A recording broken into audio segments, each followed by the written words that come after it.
proceed. Weather services report. Snow warning. Snow drifting. In every snowstorm lies the potential for public emergency. Every hour that snow blocks the roads, people in your community are in danger. 12 to 18 hours. Doug, come over here for a minute. I want you to take truck 51, and I want you to use it to plow Route 2. The average sized city can expect hundreds of automobile accidents from every storm. And if ambulance, police, and fire can't get through, they can't respond. Officer Paul Coughlin. During and immediately after snowstorms, it's vitally important that the streets are plowed and sanded so that the police can respond to emergency calls from citizens. But human injury is not the only cost. If roads are blocked for a day, families lose wages. Employers lose business. Losses can amount to hundreds of thousands of dollars. A snowstorm is a catastrophe just waiting to happen. That's why you, the professional snow fighter, are one of the most important members of the public safety team. In the next 10 minutes, you will be reviewing the most modern techniques for efficient and effective plowing. You will come to appreciate the crucial role you play in your community's effort to deal with snow. Good morning, commuters. Our advice is stay home. All the major routes are completely blocked at this time, and after this commercial break, we'll bring you an updated list of all school closings. Fighting snow and ice is a year-round operation. Months before the first snowfall, routes are being planned, equipment is being overhauled, and operators are being trained. There are 10 uncontrollable factors in any snowstorm. The first factor is the amount of snowfall we will receive. Secondly, the rate of snowfall. Lost time is one of the most critical elements in every snowstorm. But through detailed planning and preparation, a snow fighting team is ready to respond immediately, making a difference between a community paralyzed by snow and a community that is functioning. The 10th factor is driver attitude. And it's very important for all of us to remember that the general public is paying for a service that we render. We have to show them courtesy. The people today demand personal mobility. It's important for them to be able to get out of their homes and go to work. The second part of this session is going to be Main Street plowing, just how it's supposed to be done. The first driver will get on the center line, just to the right of the center line. It's the business of snow fighting to take to the streets in the worst possible conditions. Your safety depends on knowing your route inside out ahead of time. Before it snows, check out your streets. Examine steep hills. Watch out for low-hanging cables, manhole covers, curbs, and other obstacles. Know where you'll encounter parked cars. They double your plowing time. When the storm hits, drive defensively. How you drive will depend on conditions. A country road at midnight will be plowed differently than a city street at rush hour. Unsafe operation can cause serious injury to pedestrians, operators, and passengers. And remember, the equipment you're operating is worth a lot of money. So please drive carefully and observe the following techniques. To clear a main road or residential street using a large truck, start at the center and make your pass. First, position the plow blade on the center line. Drive down the left half of the lane to the end of the street. Turn around and come back down the other side of the center line.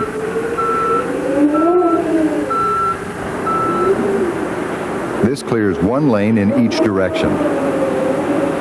On narrower and less traveled roads, 2 passes will be enough. On wider streets, you'll have to come back later for pushback plowing. To widen lanes, drive with the plow blade at the edge of the gutter or curb. If you pass any intersections, you can plow out the opening by moving to your right.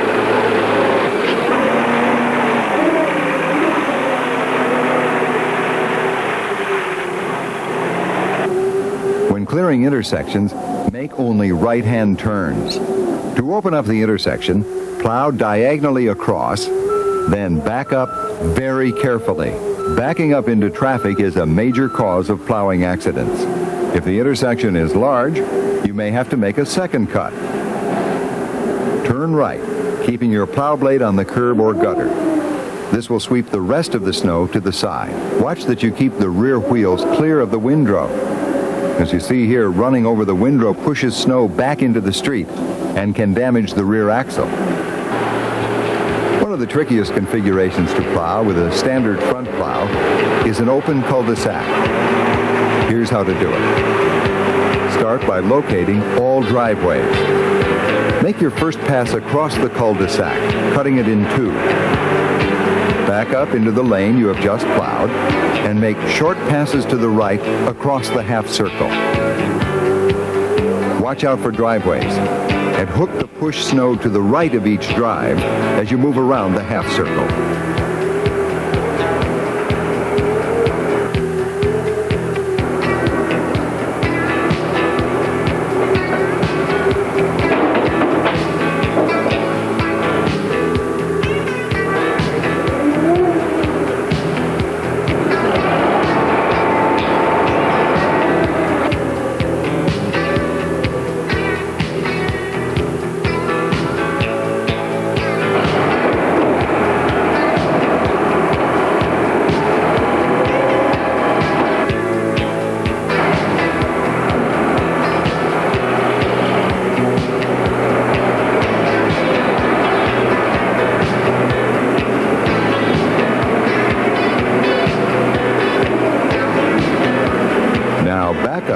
So you're heading out of the circle and repeat the same steps.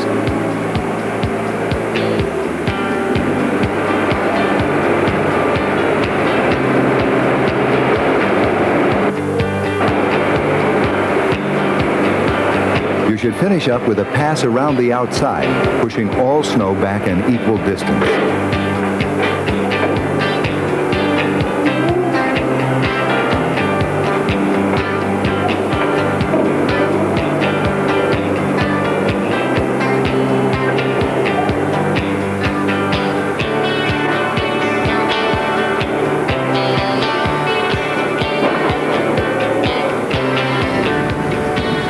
In areas with heavy snowfall, the wing truck is the most popular vehicle.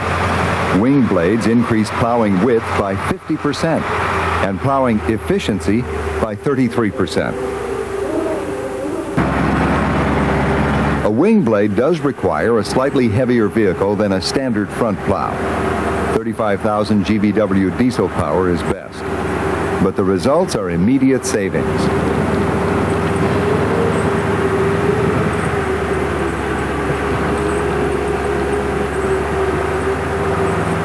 Let's watch a wing plow in action, clearing an intersection. Position your wing blade on the edge of the gutter or curb. Now turn right. It's that simple. Complete your pass down the length of the street. On your return trip, you will clear out the remaining snow with a single turn. With a wing, you don't have to worry about your rear wheels while turning. The wing clears out the windrow before you can drive through it. And because you don't have to back up into intersections, wing plowing is safer and faster than standard front blade plowing. Whenever possible, a wing truck should be operated by two people. The driver watches the front plow blade. The second operator watches the wing, warning the driver of obstacles. Here's how you plow a donut cul-de-sac using a wing. Drive clockwise around the inside of the circle with your wing blade riding next to the center. This pushes 3/4 of the snow into the middle, where it can't block driveways. Clear out the remaining snow by plowing counterclockwise with your wing on the outside edge of the circle. Remember, clockwise driving is only for residential cul-de-sacs with no traffic. On larger circles and rotaries, driving against traffic is extremely dangerous and should be avoided at all costs.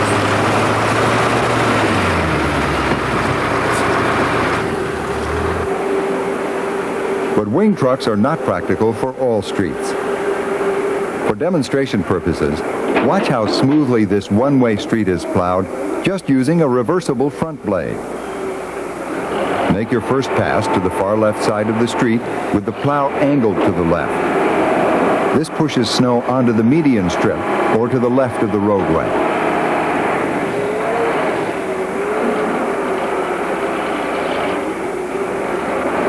Now angle the blade to the right. On most streets, one more pass down the right-hand side will clear the remaining snow. On wider streets, a third pass is needed, riding the right curve.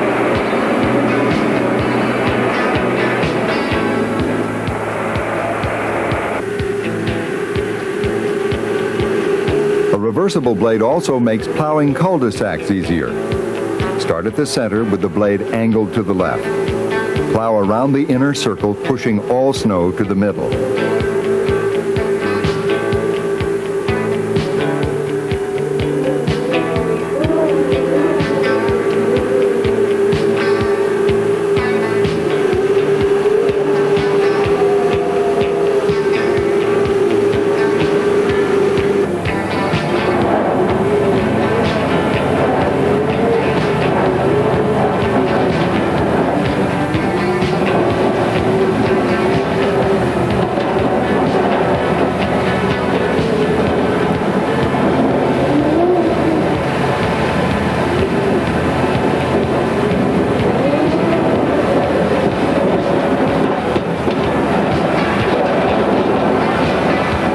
Now reverse the blade to the right.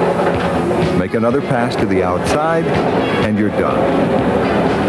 Without a reversible blade, this operation can still be done with two passes, but the resulting larger windrow will block driveways. In high snowfall areas, tandem plowing is often used on highways and main roads. Some communities use tandem plowing on all roads. This technique offers several advantages. Roads can be cleared in one pass in each direction, and the windrow from the first vehicle is pushed off the roadway by the second, preventing automobiles from spreading plowed snow back onto the cleared pavement. Make sure the two vehicles plow at the same speed.